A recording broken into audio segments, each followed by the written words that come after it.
Hello, and welcome to Stories from India, a podcast where we talk about myths, legends, and folk tales from India. I am your host, Narad Muni, and I'm a mythological character myself. I have the gift of eternal life and knowledge of the past, the present, and the future. By profession, I'm a traveling musician and a storyteller. So, the way I'm doing my job is by podcast. In this episode, we are back into the Mahabharat.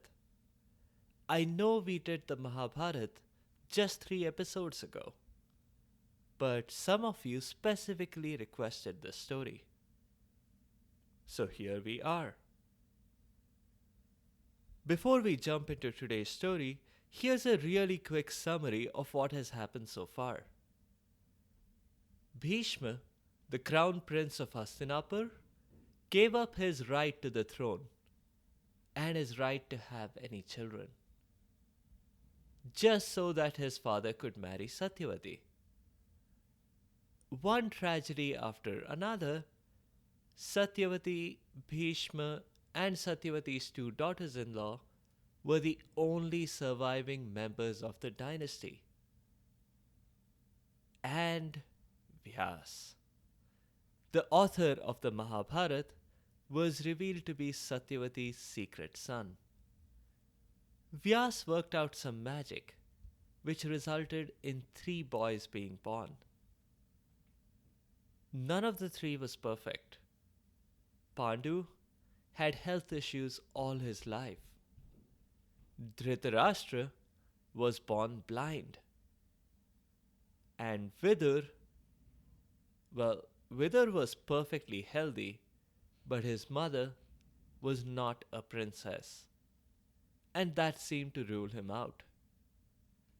Strange though, because it's not like Vyas was a prince or anything, or even Satyavati.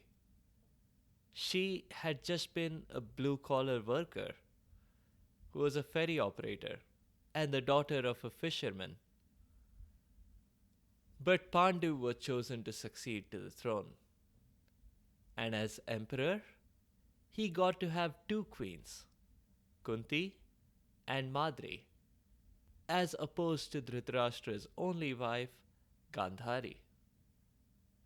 What Pandu, and indeed everyone else, did not know was that Kunti had had a baby boy in secret before her wedding, a child by the sun god. He was called Karna, and he was to play a very important role in the Mahabharat, but that's for later. Gandhari, Dhritarashtra's wife, had taken to blindfolding her eyes permanently, seemingly in sympathy for her husband's lack of sight. Literal lack of sight, not figurative. But in reality, it was an act of rebellion. And that's where we'll continue the story today, with Pandu firmly on the throne, ruling all of Hastinapur. And in his reign, he had really redefined what Hastinapur meant. And not in a figurative way. He had literally expanded its borders by conquering a bunch of nearby kingdoms.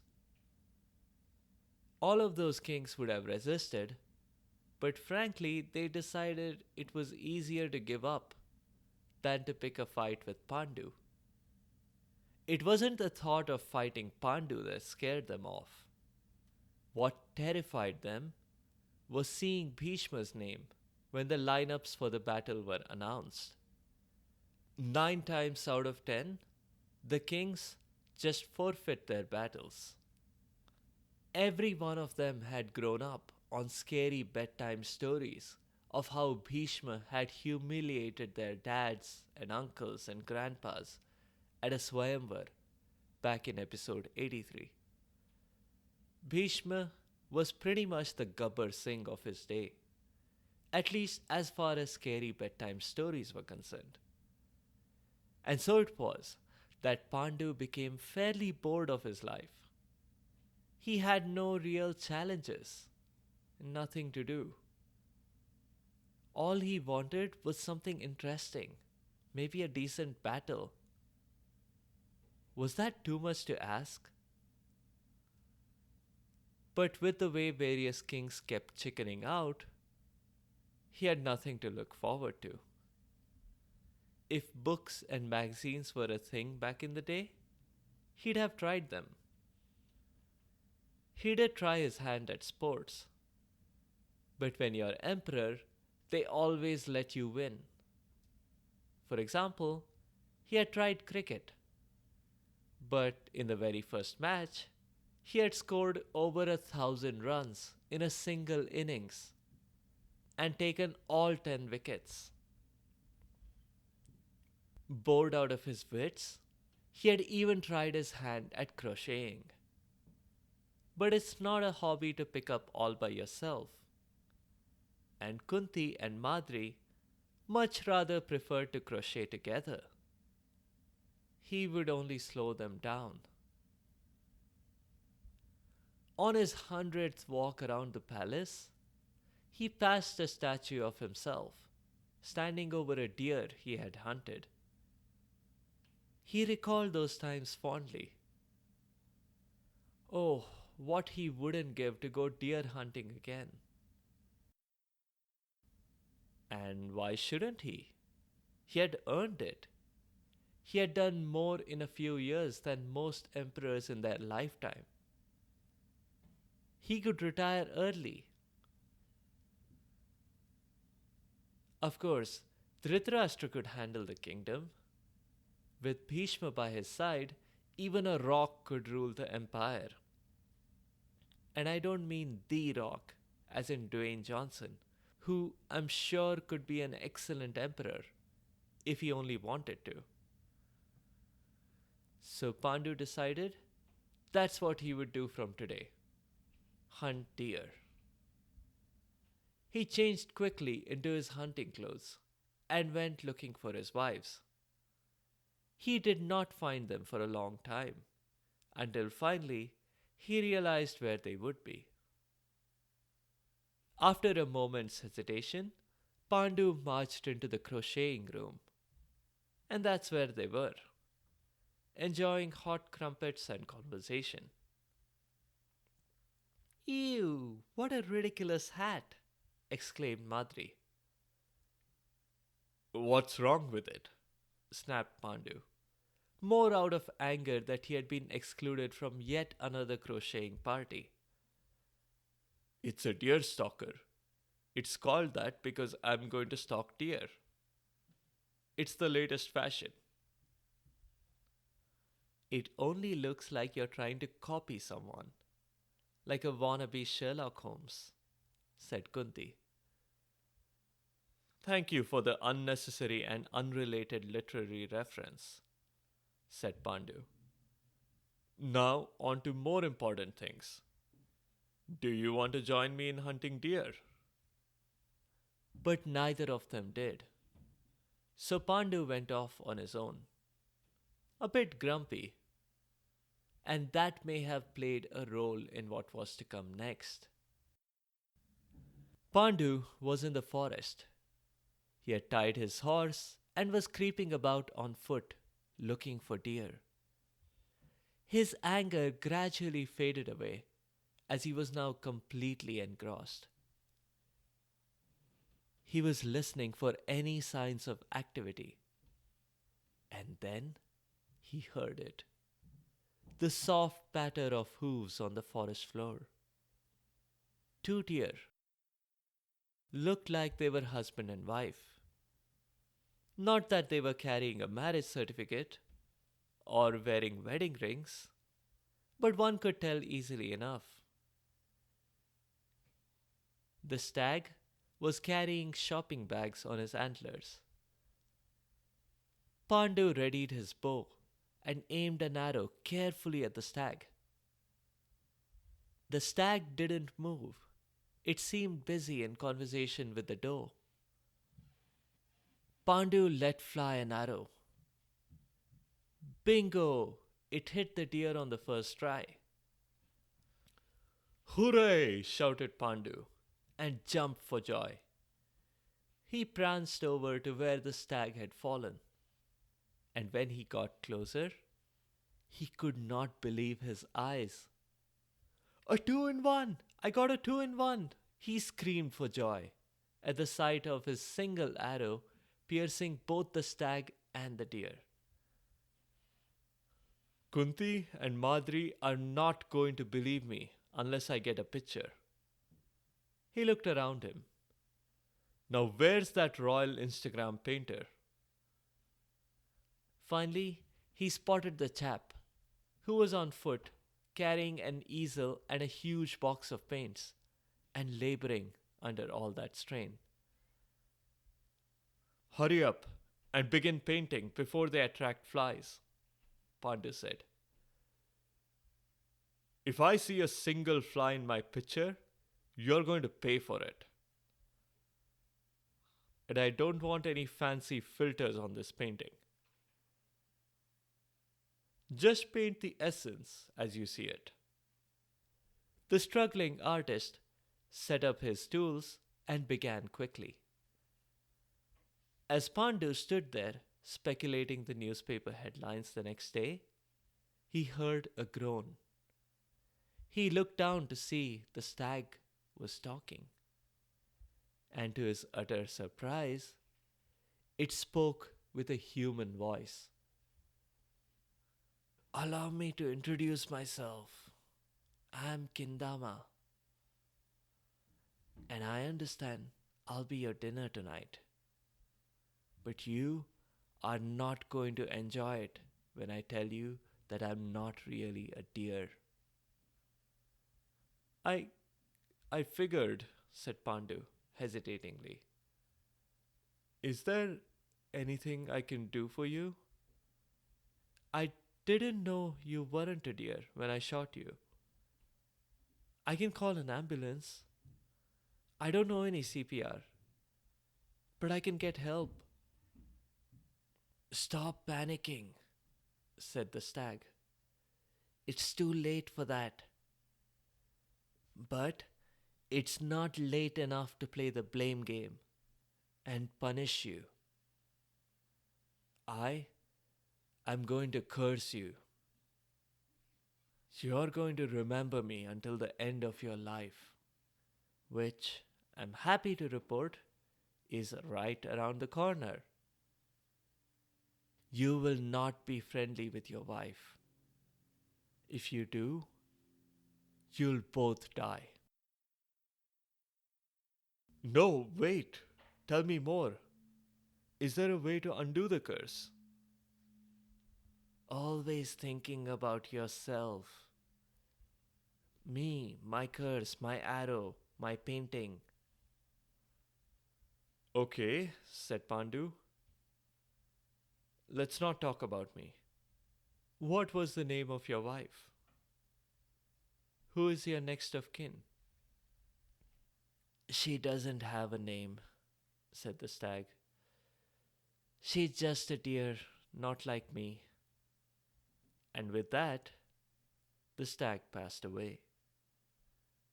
Pandu remained there, dejected. What had the wise man turned deer meant about his death being right around the corner? He remained lost in thought, and then finally spotted his private Instagram painter. The painter was beaming with joy. He showed Pandu the painting he had drawn. It showed a little deer with big, soft, and cute Disney animal eyes. The deer was in a chokehold by a rough looking and very muscled Pandu. There, said the artist.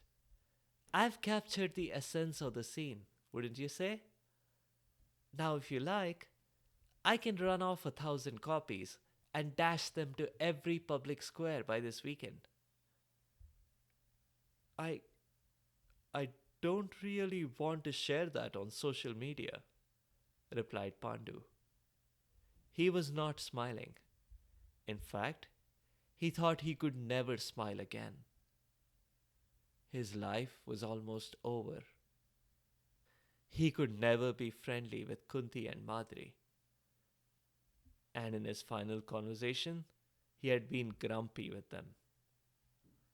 He had killed a man who was in conversation with his wife. It didn't matter that he looked like a deer. Pandu had committed the ultimate sin. When Pandu found Kindama's wallet, which had dropped on the scene, he opened it and looking inside at the identification and business cards, the emperor realized that Kindama was no ordinary man.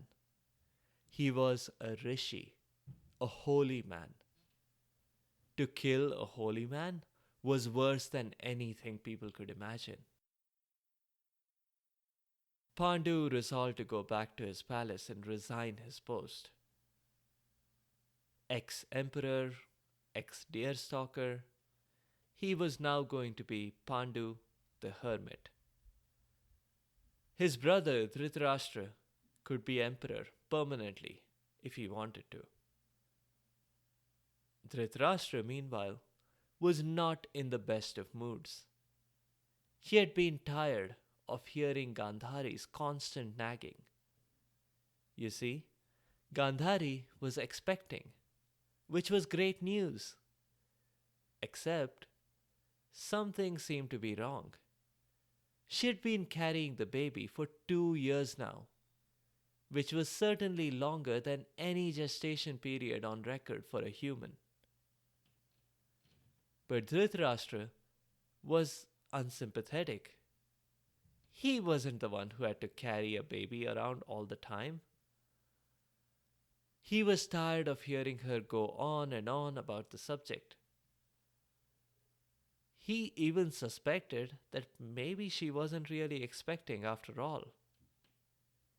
Maybe she had just been overeating or something.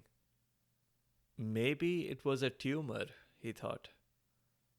Which just showed Dhritarashtra was completely unsympathetic. So it was that when Vyas came to visit just then, Dhritarashtra was not exactly pleasant to his dad. Gandhari, on the other hand, was incredibly courteous. She played the part of the perfect host. She nudged her husband by the elbow. Honey, be nice to your dad. He's the author of this epic. If you're not nice, he'll paint you as the villain.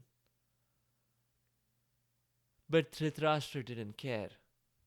Naturally, when Vyas thanked them for dinner and was about to depart, he pointedly made sure to grant Gandhari something, and not Dhritarashtra. He said, Gandhari, I'm going to bless you. You will have 100 sons. What? Asked Gandhari, shocked. Carrying this one baby for 2 years was unbearable, and she'd have to do this 99 times more? Assuming they were all boys, if half of them were girls, which was very likely, then she would have 200 children. No way. Aloud, she merely thanked Vyas and went about her own business. She couldn't stop thinking about what Vyas had said, though. Seething in anger and frustration, she slapped her own belly. Maybe a little harder than she should have. Regardless, that seemed to have done the trick. She went into labor, and soon after she gave birth. But the Hastinapur curse struck again. The baby was stillborn. Pandu, with Kunti and Madri, had not had any children yet either, and going by the stag's curse, it seemed like they never would. We'll leave it there on this tragic note. Tragic, but not suspenseful. The rest of the Mahabharata focuses on Pandu and Dhritarashtra's children as they struggle for the throne. That's all for this week. Check out the link in the show notes for previous Mahabharat episodes. In the next episode, we'll talk about Ashoka. Yes, the Ashoka with whom are associated many symbols in our country. There isn't much magic or many mythological aspects to the story, but the man was and is a legend. If you have comments or suggestions, or if there are particular stories you would like to hear, please do let me know by leaving a comment or a review on the site sfipodcast.com or tweet at sfipodcast. You can also find me on Instagram and Facebook. Be sure to subscribe to the show to get notified automatically of new episodes. Thanks to all of you listeners for your continued support and your feedback. The music is from purpleplanet.com. That's purple-planet.com. I'll see you next time.